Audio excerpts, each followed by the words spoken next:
Hello, welcome again. This one is the fourth practical skill lab for pharmaceutical analysis, which can be concentrate on the limit test.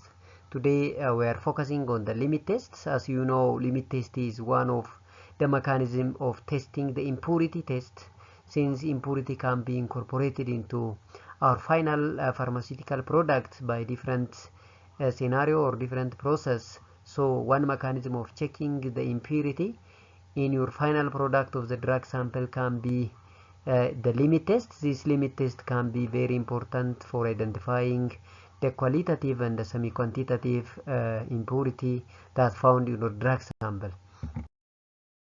Therefore, today we try to see the limit tests for the radicals, especially limit test for chloride, and the limit test for sulfate is the test for radicals.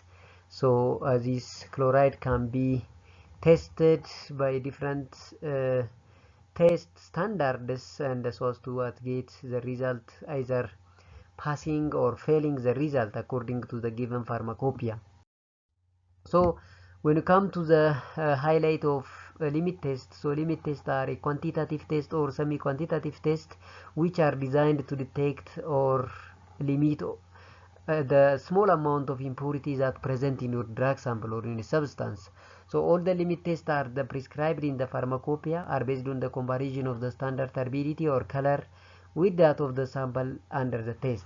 Here what you know is that this limit test can be identified by your naked eye simply by testing your sample under the test with the given standard and comparing your standard with that of the sample under the test. So you say that the limit test for something is pass or fail. So this test or the limit test for chloride is simple qualitative test that used for judging the limit test for chloride is pass or fail. So usually these limit tests are prescribed in parts per million or ppm. For the preparation of standard turbidity or color of color, the pharmacopoeia prescribes the limit of particular impurity to a particular substance, and it can vary for different compound actually. So the amount of the test sample to be taken is mentioned in the individual monograph or pharmacopoeia. So based on that pharmacopoeia, you have to check the amount of or the minimum amount of impurities that can be incorporated in your drug sample. So for the preparation of standard turbidity or color of the pharmacopoeia prescribes the limit of particular impurity for a particular substance, and it varies for different compound. So the amount of test sample to be taken is mentioned in individual monograph or pharmacopoeia. So based on that, you have to compare the results and you have to suggest whether the limit test for something pass or fail.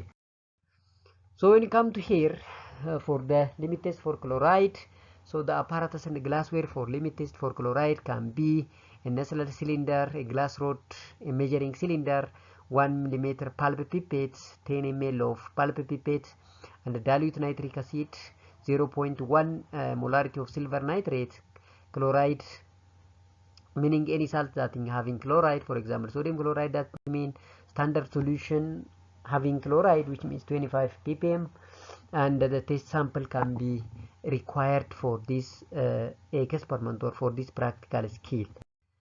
So when you come to the principle, the limit test for chloride is based on the reaction between soluble chloride with silver nitrate in the presence of dilute nitric acid to form silver chloride, which appears as a solid particle or opalescence in the solution. Therefore, dilute nitric acid used to dissolve other impurity if they present. So by this principle, there is a formation of silver chloride precipitate, which can be having an opalescence in nature. So this chloride ion react with silver nitrate so as to produce Ag chloride plus nitrate ion, and this Ag chloride can create a white PPT or opalescence.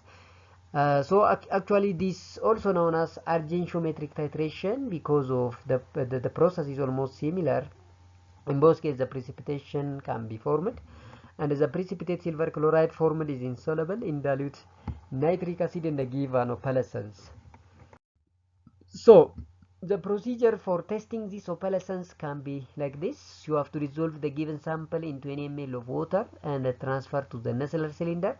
Then you have to add 10 ml of dilute nitric acid and dilute to 50 ml with water, which is distilled water. Here you have to know or be careful to use tap water, because in tap water there is chloride ion. Therefore you have to use distilled water, or the water having what, minimum ion, and add 1 ml of 0.1 molarity of silver nitrate previously prepared, and stir immediately with a glass rod and allow to stand for 5 minutes. After 5 minutes you have to check what the formation of opalescence, and the protected from light and view transversely against the black background here. So now the formation of white precipitate or opalescence is clearly observed in your test sample. So when it comes to the procedure for standard opalescence, transfer 10 ml of chloride standard solution, meaning any solution having chloride ion, for example sodium chloride, calcium chloride or barium chloride, into Nessler cylinder, and add 5 ml of water, add 10 ml of dilute nitric acid as a catalyst, that means, and dilute 15 ml to 15 ml of water by using distilled water. Then again similar fashion you have to add 1 ml of 0.1 molar silver nitrate and stir immediately with glass rod and allow to stand for 5 minutes again. Therefore in both cases you have to protect from light and view transversely against the black background. Then you have to compare the opalescence formed here, and the opalescence might be what different in standard as well as in test sample.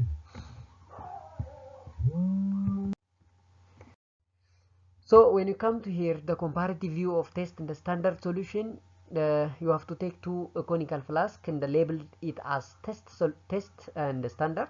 In your test conical flask, you have to dissolve the given sample in 20 ml of water and transfer to the Nessler cylinder. Then add 10 ml of dilute nitric acid and dilute to 15 ml of water. Then you have to add 1 ml of 0.1 molarity of silver nitrate solution. Stir immediately with the glass rod and allow to stand for 5 minutes. And in both cases you have to protect what from sunlight. In case of standard, you have to transfer 10 ml of standard chloride solution, which having 25 ppm, to Nessler cylinder, and add 5 ml of water. Then add 10 ml of dilute nitric acid and dilute to what 15 ml with distilled water. Then add you have to 0.1 molar silver nitrate solution. Stir immediately with the glass rod and allow to stand for 5 minutes. In the same fashion, we have to protect from light and view transversely. Now you have to compare the amount of opalescence that produced in a test sample and a standard solution. Then if the amount of opalescence produced in your test sample is greater than that of standard, you say that the limit test for chloride is failed.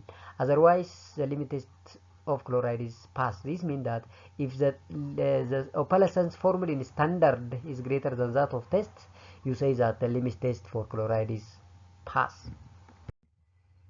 So here the observation can be depicted as follows. So the opalescence produced in a sample solution should not be what greater than that of standard solution. If the opalescence produced in a sample solution is less than the standard solution, the sample will pass the limit test for chloride, and vice versa. Have a look here. If the opalescence produced in a sample solution should not be greater than standard, mean that the amount of opalescence produced in standard is greater than that of the sample, that it means. Yeah, so if so, the opalescence created in your standard solution is greater than that of sample, you say that the limit test for chloride is pass. Otherwise you say that the limit test for chloride is fail. What the reason here is that nitric acid is added in the limit test for chloride to make a solution acidic and help silver chloride precipitate to make a solution turbid at the end of the process. So the aim of adding nitric acid is during the limit test for chloride is to make a solution acidic and helps silver chloride to precipitate and making a solution turbid at the process. This is the reason behind adding silver nitrates. So how we can prepare the reagent? Here you have to prepare 0.1 molarity of silver nitrate by dissolving 17 gram of silver nitrate in sufficient water to 1 liter or 1000 ml in the store in light resistant container, because this silver nitrate by nature is reactive, so you have to avoid the light penetrating to your sample. When you come to chloride standard solution, 25 ppm chloride means that dilutes 5 ml volume of 0.0082 weight by volume of sodium chloride to 100 volume with of distilled water. Then you have to get what? 25 ppm chloride. Yeah.